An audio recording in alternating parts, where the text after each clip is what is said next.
What's going on, guys? It's your boy Sam Paddy Projects, and I am back with you with another video on the Civic Type R. So in today's video we are going to be installing a H-Fake KS induction pipe.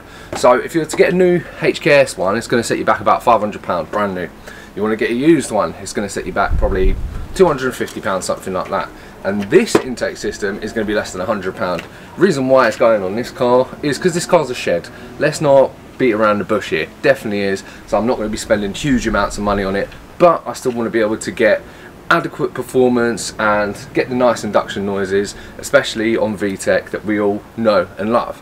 So I saw how to do this on another YouTube channel called Stealth Brothers. Now they didn't go into a huge amount of detail on how to do this, which is exactly what I'm going to be doing today, but big up their channel. They've gone quiet for a bit. I'm going back through their videos. They're great. Go check them out. But yeah, let's jump in straight onto the install. Alright, so here we go. So I do in fact have a Ram Air induction pipe. So this, about £60, give or take, something like that. I'm going to put all the links to all of this in the description so you know what you're looking at. Plus the HKS filter, I think I paid about £30, so that's how you know it's fake, but it's a very, very good knockoff, to be fair. It looks the part, honestly. Like, to the untrained eye, you probably wouldn't know. However, if we're moving over to our induction system, so that is going to go there, the induction pipe, so that's going to lead up to there. But the problem is, you're going to need MAF housing. Now on my existing one, which I've been meaning to do for about a year now, obviously bit of a bodge job. I mean, if you was in a pickle and for whatever reason you had to make something work, it's not a bad job. We've got no engine management lights or anything like that, but as you can see, they're wood screws. And that has been like glued or tiger sealed into the actual standard induction pipe, and we've got like a Halford Special intake, well, air filter right there, which has definitely seen better days. Now obviously the MAF housing is going to need to be housed somewhere, and I don't particularly want to redo that, so I've gone ahead and got myself a new air box. So as we can see there, that's where the MAF goes into. We've already got the screws for it as well, so we're going to have to modify that to make sure it can actually fit in here.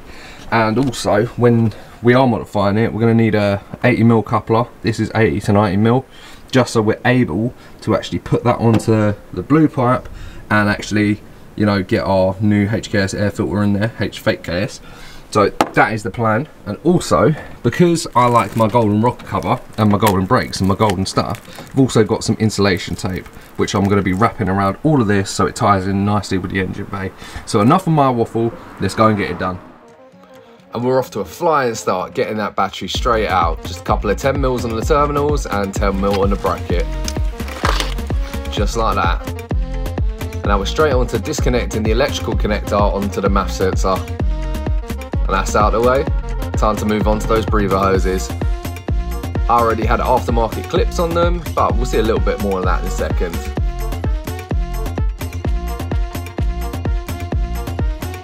And with both off, I'm going to disconnect it from the throttle body.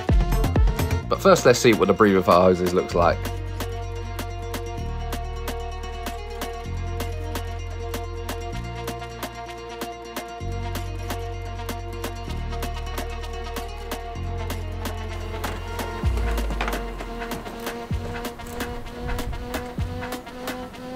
Easy money, and that's out the way.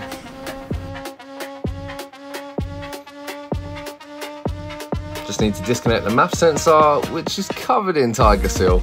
Great, hopefully yours won't be. So we are less than 10 minutes into this and we've already got everything off, but as you can see here with this MAF sensor, that's a bit wild. I'm gonna have to very, very, very carefully clean that, just because I do not want to damage this, because if I damage this, then I've got a bit of a problem because I don't have another one and these are very delicate. So let's make sure not to drop that. Cool, old pipe, that's going straight in the bin, mate. Absolutely straight in the bin. So let's have a look at our throttle body. Looks a little bit dirty, but it's not too bad at all. But that's going to be coming off. Maybe that's going to be replaced in another video, or it's just going to be cleaned up and painted. Not too sure yet. We'll see what's happening. But inside the intake pipe, you can see whatever this sort of white corrosion is. I'm not 100% sure on what that is. Maybe it's just come off the metal and that just needs cleaning and whatnot. But still, here's where we are. Let's carry on. Let's clean up the other parts. Alright, so checking there's no debris in the hose, because we definitely don't want that going into the engine. I went ahead and started wrapping it in the insulation tape. It was sticky back tape, so it's really easy. A pair of scissors will do ya. Just had to squeeze it onto the throttle body. It was a little bit difficult, got there in the end. But don't forget the adapter that goes onto the breather hose. Now I didn't know you had to do this, but I found out because it definitely wasn't going in. So don't forget to put that in.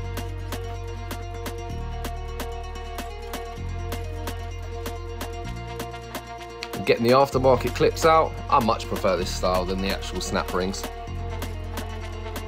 Looks a lot better, a lot more tidy. Now it's time to carefully clean up the MAF sensor.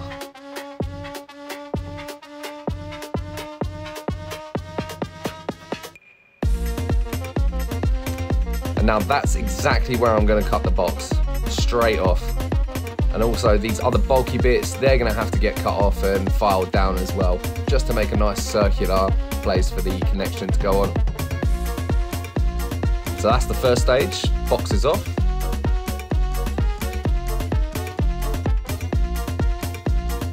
Second stage, I'm getting my Dremel out just to cut off the edges. And I've got my sanding tool out as well, off camera, just to tidy up those edges.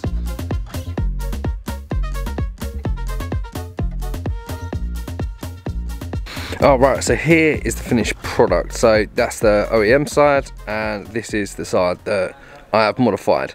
Now, to be honest, this looks absolutely shocking. I might as well have kept it the way it was before at this rate, but you're not going to see this bit, and you don't have a lot of clearance to get the circlip over it or the straight connector over it. So I'm not sure how well that's going to seal. Cleaned it up as best I can, but yeah, it doesn't look good, but we'll see if it actually works, because we're on the cheap here. So we've got the Mushroom HKS filter, well, H-Fake KS, with the coupler on the back. So one side is 89mm and the other side is 80mm. I've got the 80mm side on the air filter, so hopefully this side is just going to go over nicely and be able to seal around there, just like that, if you just quickly imagine that.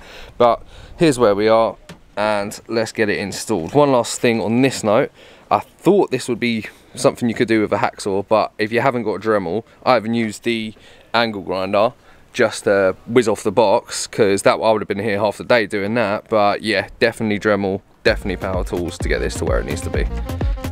Alright, so a quick test fit just to make sure it actually seals up nicely, and it kind of did. It did seal quite nicely, to be fair, nice and solid. And the 89mm side went onto the MAF housing side. Now dropping in the MAF to make sure it seats correctly, and it did. And now I'm taking it all apart because I do have to wrap the straight connector in the gold insulation tape. And with that done, just tighten it all back up, sorted. And I was trying my best to get it in, had to take it out just to be able to get that MAF housing into the pipe. It was real difficult. But with it all in, finished the article.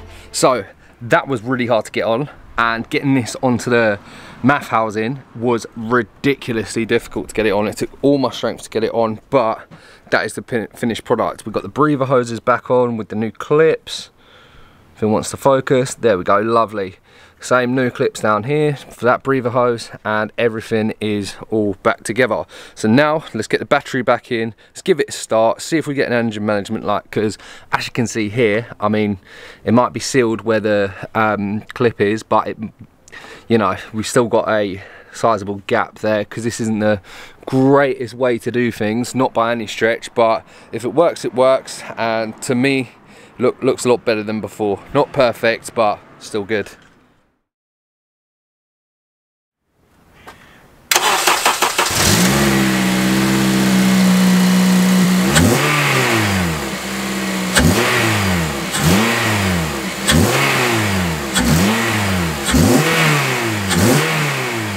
And she's purring away, just the way we like it. So, just double check we've got no engine management lights on the dash, because it's a bit worried that we might actually have one, just because I don't know how well that was sealing. But no, we are all good as far as I'm aware. And I mean, you know, for that mileage, bang, decent. Still got to do the outside air temperature sensor. I think that's just unplugged, but car of this mileage, job's a good one. One last thing to do, we got to take it for a test drive, make sure it doesn't run lean, because I still think there might be some air leaks, but let's get in the car, let's go do a test drive and hear some VTEC. Oh, that does sound a lot more beefy than before.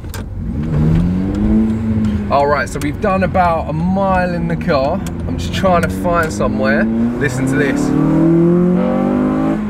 That induction noise is a hell of a lot louder. Like, compared to the cone that I had on there before, I feel like that, because it was a bit smaller, it was a lot more restrictive, and I hadn't done a service on it in a while, so it was probably not an adequate airflow. Right, so let's let these cars get a little bit ahead, see if we can get into the VTEC.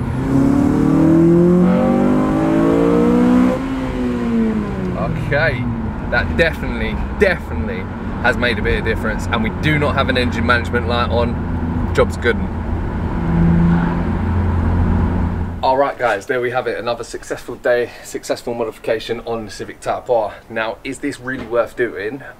In my case, yes, but if you're just looking to get an intake, it's like, if you want to spend money on the HKS, you go ahead and do that if that's in your budget, but you can even go for a cheaper one like a Direnza, I think that's how you pronounce it. Their intake looks pretty good, because doing this, if you're a novice skilled worker, you can make a mistake really easily on that MAF housing. If you cut a little bit too much, or you don't smooth it out around the edges, it might throw an engine management light at you. So is it really worth it?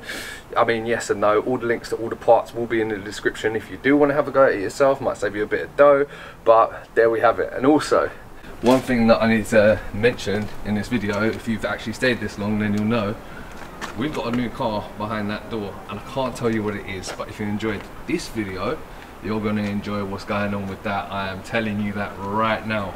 So it's your boy Sam Paddy Projects. Go down there, hit that subscribe button, tune in next time to see what I've got sitting in that garage. It's going to be wild, and I'm out.